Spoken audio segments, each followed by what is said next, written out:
Libur Lebaran Idul Adha 1442 Hijriah, puluhan pedagang dari berbagai daerah memadati tempat wisata untuk berjualan. Para pedagang itu bukan hanya warga lokal, namun dari berbagai daerah juga turut berjualan.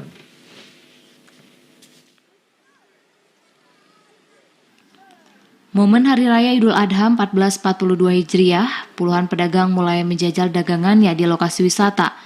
Para pedagang berjualan di lokasi wisata karena banyak warga yang menghabisi waktu liburannya ke pantai atau lokasi wisata lainnya.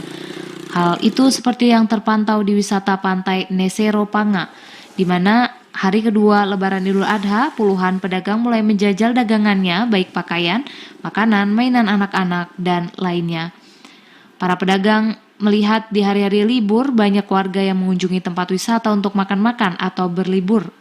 Apalagi hari megang puasa, Lebaran Idul Fitri maupun Lebaran Idul Adha. Salah satu pedagang bakso, Abu Bakar, mengatakan setiap Lebaran dirinya selalu berjualan di tempat tersebut karena pantai wisata Nesero Panga selalu ramai dikunjungi warga. Menurutnya jika hari Lebaran seperti ini dirinya dapat menghasilkan jualan sampai jutaan rupiah per hari, sehingga dirinya tidak menyia-nyiakan momen seperti hari raya. Kalau bahannya kita bawa 1.000 dapat 1 juta, kalau 500 kita bawa 500 dapat kotor. Lokasi wisata Pantai Nesero Panga merupakan salah satu tempat wisata yang ramai dikunjungi warga, terutama warga lokal saat hari libur. Karena lokasi wisata ini aman untuk bermain dan juga pepohonannya masih asri sehingga sangat asyik untuk dikunjungi.